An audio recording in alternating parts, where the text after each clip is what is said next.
¿Qué tal? Soy Nicole Suárez y estas son las noticias de Mediodía en Digital. Noticias Telemundo Digital.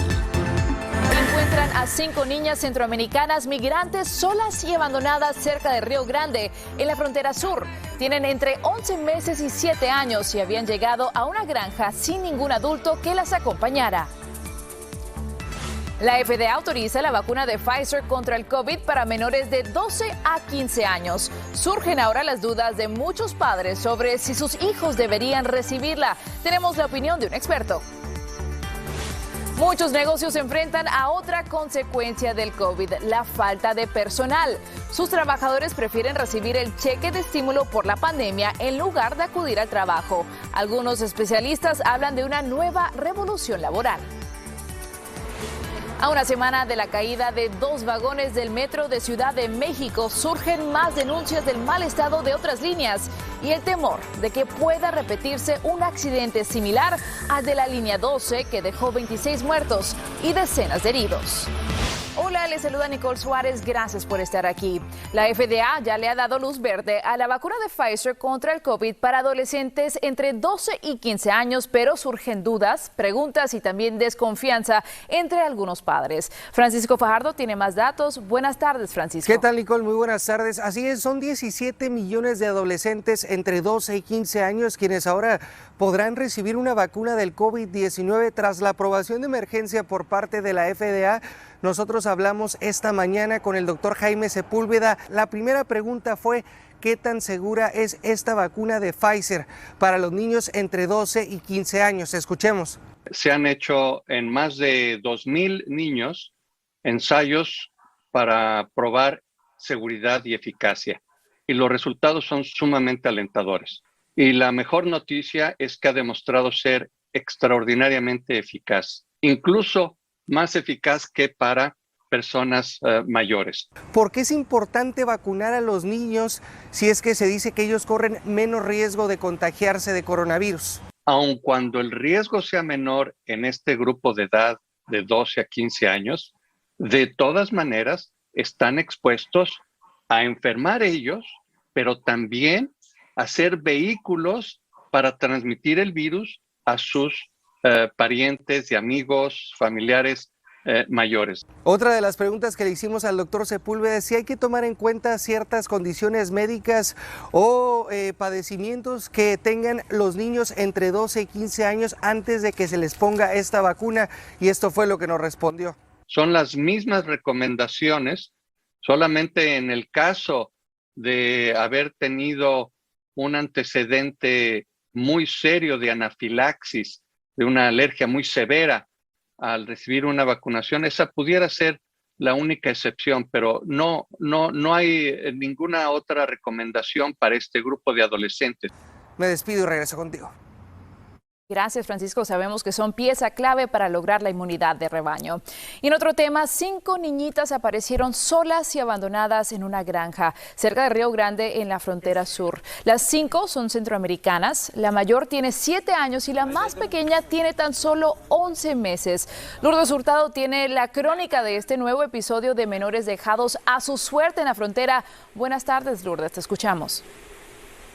¿Qué tal, Nicole? Así es, 5 niñas centroamericanas de entre 7 años y 11 mesecitos de edad fueron encontradas solas en un rancho en el Valle del Río Grande, en Texas. Otro caso desgarrador de menores migrantes no acompañados encontrados en la frontera, expuestos a enormes peligros con tal de llegar aquí a los Estados Unidos. El hallazgo fue hecho este domingo y una mujer que dice ser esposa del hombre que las encontró en su propiedad en Normandy grabó un video en donde muestra a las niñas antes de que sean llevadas por la patrulla fronteriza.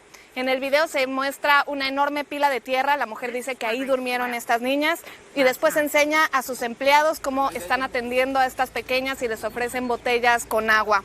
En videos posteriores que ella publicó en su página de Facebook se ve cómo llega la patrulla fronteriza y se las lleva. Por su parte, la patrulla fronteriza ha informado que estas niñas estaban bien de salud, que afortunadamente no requirieron atención médica y que ya fueron puestas bajo custodia del Departamento de Salud y Servicios Humanos. Por el momento sabemos que se trata de 3 niñas hondureñas de 7, 3 y 2 añitos de edad y las otras 2 son niñas guatemaltecas, una de 5 años y la más pequeñita de todas de 11 mesecitos de edad, una niña de brazos. Por ahora no sabemos si estas niñas tienen familiares aquí en los Estados Unidos.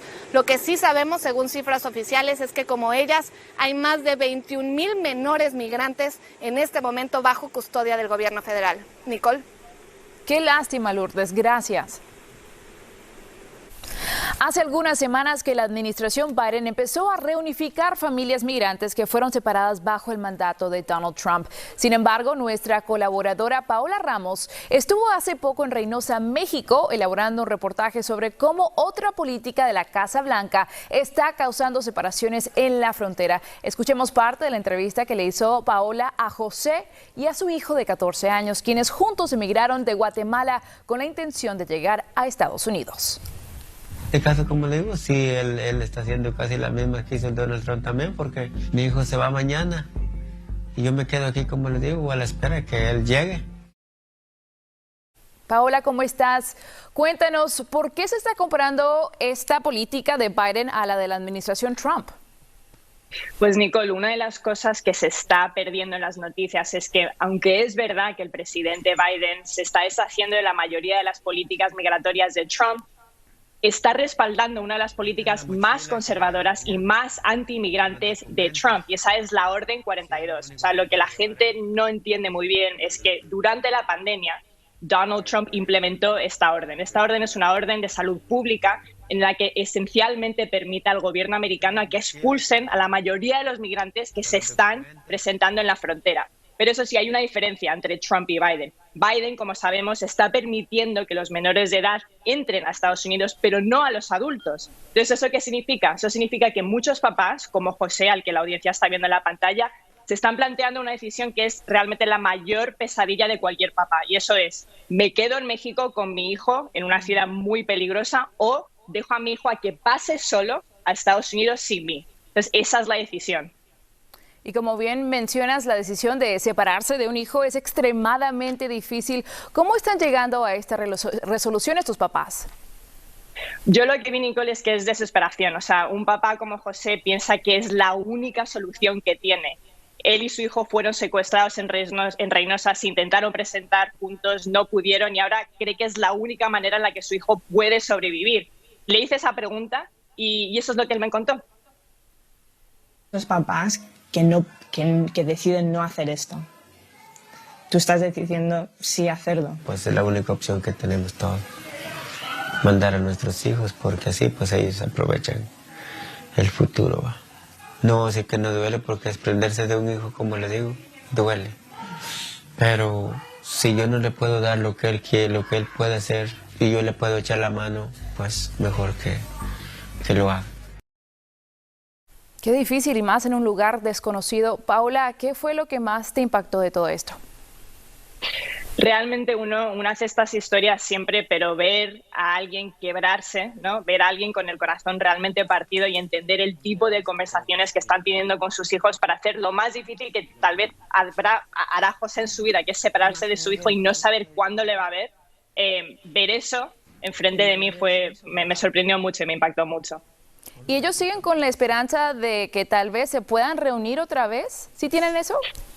Sí, pero José mismo, yo hablo con él mucho tiempo, él no sabe cuándo va a ver a su hijo de ver, o sea, no tiene ni idea. Él ahora mismo legalmente no puede pasar, él sigue siendo una persona que puede estar secuestrada por la maña, por los carteles en cualquier momento, pero sigue con esa duda, incluso se está llegando a plantear si merece la pena volver a Guatemala, o sea, si ya este sueño americano está completamente roto. Y es posible que nunca jamás se vuelvan a ver. Paola Ramos, muchísimas gracias. Gracias, Nicole. Y ahora le tengo buenas noticias para los universitarios indocumentados. Ellos ahora van a tener acceso a una ayuda económica por la pandemia. Será gracias a una nueva regulación emitida por el gobierno. Estos estudiantes podrán beneficiarse del fondo de $36,000 millones en ayuda de estímulo de emergencia destinados a las universidades. Esto representa una ruptura frente a la administración de Donald Trump, que prohibía a esos estudiantes, incluso a los Dreamers amparados por DACA, recibir cualquier tipo de ayuda económica.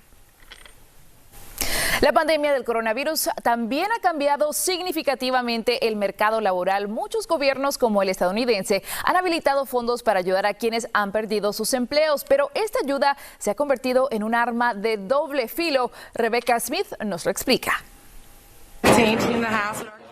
Muchos negocios sufren, y no necesariamente porque tienen que cerrar sus puertas por COVID, sino por falta de personal. Ahorita mismo estamos teniendo mucho problema con contratar desde enero de este año, que es cuando ya como que se siente que el negocio está más normal. No hemos podido contratar casi nadie.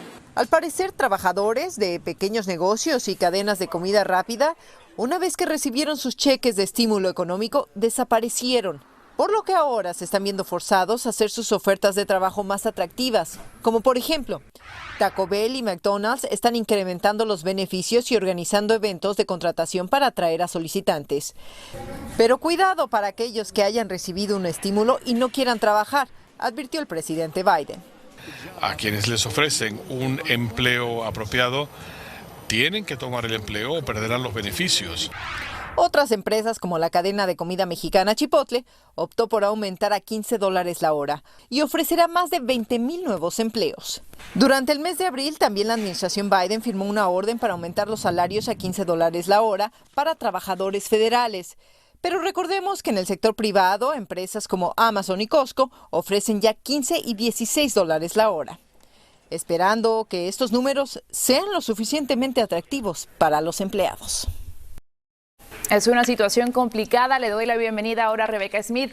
Rebecca, cuéntanos, ¿crees que estamos viviendo una revolución laboral en Estados Unidos? Pues muchos especialistas así lo están llamando, Nicole, revolución laboral. Y esto es porque prefieren quedarse en casa que ir a buscar trabajo debido a este apoyo económico que están recibiendo por parte del gobierno federal. Pero sabemos también que hay unos estados que han retirado o que han dicho que van a retirar esta ayuda que se supone va a ser vigente hasta agosto en los Estados Unidos. Algunos estados están decidiendo acortar el tiempo de ayuda, por ejemplo, Montana y Carolina del Sur, pero también hay otros 5 estados de gobiernos republicanos que están tratando de analizar si esta es la decisión correcta, pues porque la gente realmente no quiere trabajar. Y de hecho, tu familia se dedica a los restaurantes, ¿no, Nicole? Así es, y también mi mamá ha tenido mucha dificultad, mi papá también, para poder encontrar empleados durante este tiempo, así que vamos a ver qué pasa con todo esto. Rebecca, muchísimas gracias. Definitivamente es una crisis que estamos viviendo en este momento y veremos cuáles son las repercusiones a largo plazo. Gracias, Nicole.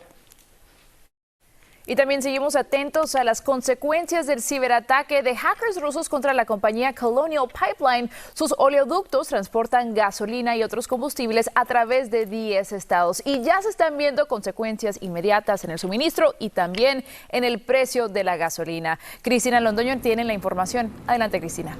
Así es, Nicole, gracias. Muy buenas tardes. Bueno, los expertos dicen que lo que estamos viendo es producto del pánico, pero en el este del país hay gasolineras repletas, algunas ya cerradas porque no dan abasto, y también empezamos a ver calles vacías. Todo esto después del ataque cibernético más importante que ha sufrido hasta el momento la infraestructura de este país. En este momento, Carolina del Norte es el epicentro de la crisis. La escasez ya cerró estaciones de servicio y las colas, aquí las ven, son interminables. El fenómeno luego que el gobernador declarara estado de emergencia por falta de abastecimiento. Pero otros estados como Georgia, la Florida y aquí en el estado vecino de Virginia también han cerrado gasolineras por falta de combustible. Los expertos recomiendan ahorro. Motorists that absolutely have to travel should be about the only ones on the roads. The severity of the situation is significant. Colonial, dueña de más de 5.500 millas de oleoductos y proveedora de casi la mitad de la gasolina, el diésel y el combustible para aviones de la costa este, sigue congelada por un secuestro de datos, en que piratas cibernéticos rusos, según señaló el FBI, bloquearon su sistema operativo y están exigiendo una recompensa a cambio de devolverles el control. The Department of Energy is working directly with Colonial to get the pipelines back online and operating at full capacity as quickly and safely as possible. Las aerolíneas también empiezan a verse afectadas. American Airlines, por ejemplo, anunció que le añadió paradas a vuelos a Hawái para que sus naves puedan reabastecerse. El gobierno federal, por su parte, levantó las restricciones en horas de camino a los camiones cisterna para que puedan distribuir de emergencia el combustible al este del país. Por su parte, Colonial dice que espera restablecer sus operaciones para finales de la semana. Cada hora que pasa, cada día que pasa, significa gasolina más cara para los estadounidenses. Ahora regreso contigo, Nicole. Ojalá encuentren una solución pronto. Gracias, Cristina. Hoy se cumple una semana de la caída de 2 vagones del metro de Ciudad de México. Un accidente que estremeció al país y que cobró la vida de 26 personas. Se sabe que los daños en algunas estructuras de la línea 12 provocaron esta tragedia, pero hay denuncias del mal estado de otras líneas. Isa Osorio nos acerca a un problema para el que las autoridades aún no tienen solución. Buenas tardes, Isa. ¿Qué tal, Nicole? Muy buenas tardes. Ha pasado una semana desde el trágico accidente donde 2 vagones de la línea 12 del metro colapsaron y provocaron la muerte de 26 personas y una decena de heridos. Y precisamente en la zona cero, los trabajadores de la Ciudad de México han comenzado con las labores de remoción de escombros. Mientras tanto, la alcaldesa de la ciudad ha dicho que se espera que en junio se arrojen los primeros resultados de los peritos de Holanda para saber qué fue lo que provocó el colapso de estos trenes. Además, Nicole, no solamente esta línea del metro presentaba daños estructurales graves. Mira nada más estas imágenes. Diversos usuarios han subido a las redes sociales fotos como estas. Son varias estaciones de diferentes tramos elevados del metro de la Ciudad de México y se observan severas fracturas y grietas que, por supuesto, ya generan miedo entre los usuarios, pues temen por su vida. Pero hace unos días, Nicole, se le preguntó a la jefa de gobierno, Claudia Sheinbaum, si estos daños en diferentes líneas del metro de la Ciudad de México representaban algún riesgo para los usuarios, y esto fue lo que contestó. Pero no hay ningún elemento que nos diga que debemos de cerrar alguna otra línea del metro. Nicole, lo más triste es que ha pasado una semana desde esta tragedia que ha dejado 26 muertos, todavía una decena de heridos que se siguen recuperando en los hospitales y hasta ahora ningún responsable. Es la información, regreso contigo. Isa, esas imágenes son realmente alarmantes. Gracias. Eso en México, pero en Colombia sigue la tensión con el paso de las horas. 14 días de paro y los bloqueos se mantienen en gran parte del país, sobre todo en la ciudad de Cali, una de las ciudades más afectadas por estas movilizaciones. Los más jóvenes continúan resistiéndose a las fuerzas del orden. Zulay Cross nos cuenta más. Buenas tardes. La situación con el paso de las horas se complica en Cali, situación de orden público con la presencia de más de 12.000 uniformados que fueron enviados aquí por el gobierno nacional para desbloquear las vías, pero los jóvenes que han permanecido durante 14 días en resistencia aseguran que continuarán haciéndolo de manera pacífica. ¿Cuál es la situación de ustedes? Y bueno, ¿qué es lo que ustedes le piden al gobierno nacional? Bueno, se estaba trabajando en un pliego de peticiones, ¿sí? Pero ayer no se pudo llegar a ningún acuerdo con el gobierno, como pudieron verlo. Aquí en la primera línea y en las manifestaciones, ¿quiénes son los chicos que están? ¿Estudiantes, universitarios? Y están ciudadanías libres, estudiantes, trabajadores, amas de casa. Señora, hola, por favor. Aquí no hay vándalos, aquí hay estudiantes de universidad, de gente de bien. Soy soy ingeniero electrónico, yo los apoyo. La Guardia Indígena está acá. La Guardia Indígena no es una guerrilla. Nos está apoyando porque somos un pueblo. En estos momentos la fuerza pública, como ustedes lo pueden ver, llega hasta los diferentes puntos a hacer el levantamiento de los bloqueos que permanecen aún en la ciudad de Cali. Una orden dada por el gobierno nacional. No. La situación en estos momentos en la capital del Valle del Cauca es crítica, pero también en otras ciudades como Bogotá y Medellín, en donde las autoridades ya han intervenido con gases lacrimógenos y con tanquetas. Desde Cali, Zulay Cross, Noticias Telemundo. Síganos en nuestras redes sociales para más noticias y visite noticiastelemundo.com.